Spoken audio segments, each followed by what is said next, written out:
always in motion. And I'm going to explain that to you, what I mean. So karma is always in motion because everything has a cause and effect. Every action has a reaction, and every action has an exact and opposite reaction. Some people, karma happens instantly, and some people, it takes longer. Now, the people of the light, because we know better, because we have that conscience, because we have that inner voice telling us, like, look, man, you know what you're doing is wrong. Please stop. Please reconsider. Like, this is not the best idea, not the best move for you. It's not a good look to God. So we get it pretty much instantly. Like the Will Smith incident, the man is 50-some years old without any real drama to his name except for this woman he's with. That is his karma. And that, was pretty much instant. And it's been basically reoccurring throughout his marriage and staying married to this woman, because it's got to be, I can't say what God is telling someone, but he did say at some point, I would have left your ass, basically. Would have been left your ass. Something to that effect. Don't quote me on that. So, say instant karma. Like, you know better. You hear that conscience. The stove is hot. The burners are on. It's red. Don't touch it. You touch it, instant jump back. That's karma. That's considered karma, right?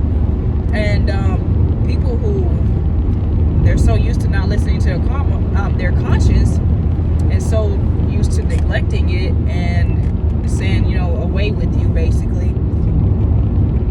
And these little demonic people, these possessed people, right? Because they're possessed by some spirit, definitely. It seems like it takes them forever, doesn't it, to get their karma? Well, that's because karma is letting them rack it up. People think the devil delivers karma. Nah. The devil just helps you rack that shit up because the devil enjoys it. The devil is a possessed entity, possessed by the most demonic spirit, the strongest demonic spirit, and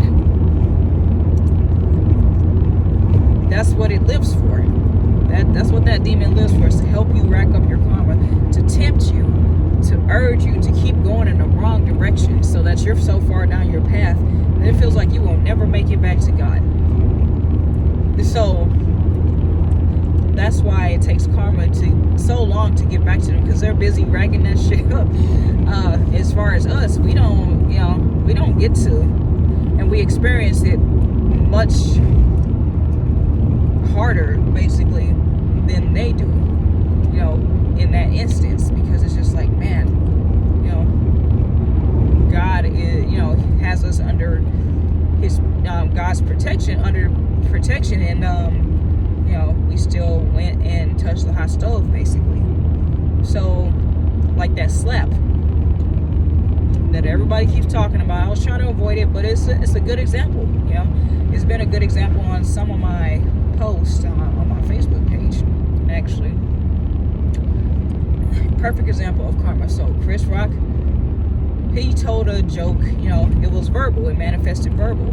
Will Smith manifested what happens when you run your mouth, and sometimes, I don't know if he knew the woman had alopecia or not, but some people think it was in bad taste, some people think it was in good taste. But that was his example of karma. He said something verbally, and his karma manifested physically. And Will Smith's karma from that slap, doing the wrong thing. Because I'm not saying that slap was right. I'm just saying, if you run in your mouth, don't be surprised if somebody comes up and just whops you. Just mollywops you, basically. And so karma is always in motion, and there was constant motion of karma that night. Verbal, physical, emotional when he got on the stage, and then the backlash from the audience, which was more verbal, written, and emotional responses. Because if you pay attention to these systems as well, something happens like every 2 or 3 months, especially after things die down and people are out of their feelings and out of their panics and out of their fear. And I did make a video about fear being stronger than love, or being expressed more than love.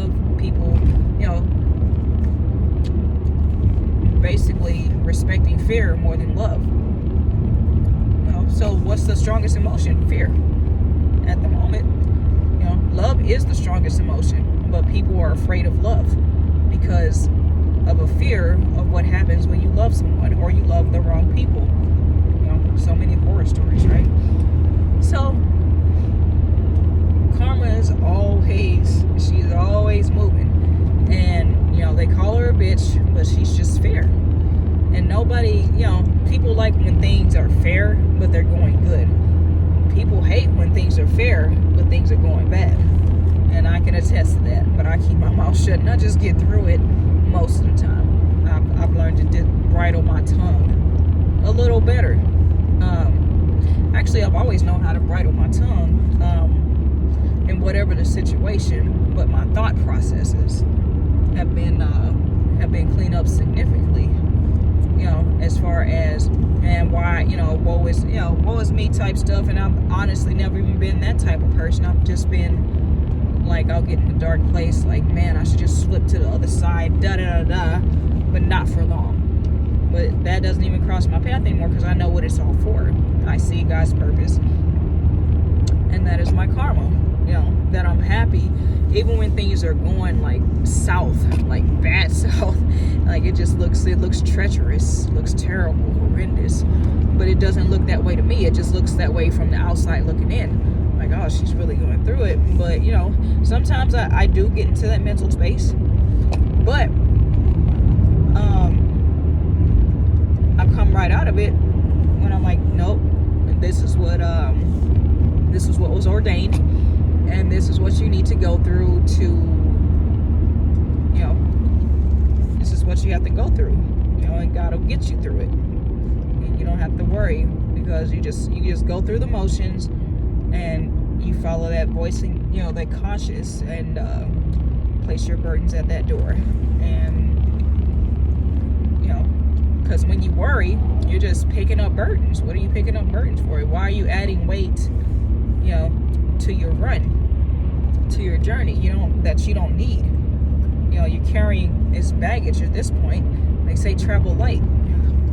That means lighthearted, light-spirited, light everything. Just travel by light, basically. You travel the light. So that's karma. So when you pick up worry, your karma is mental anguish, stress, and possibly mental illnesses that you could pick up from mental anguish and stress. Never mind. And what people stress from what people say, and mental illness from what people say. So this is what happened when you stop listening to God and stop trusting God. You start to worry. That is your karma. When you stop trusting God, worry becomes a real thing. Becomes a huge factor, and it adds unnecessary trial and tribulation to your life. So there's that.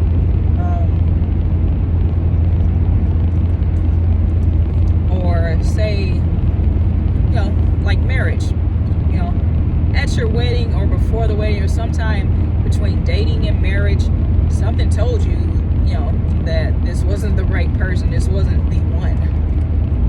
But you married that person anyway,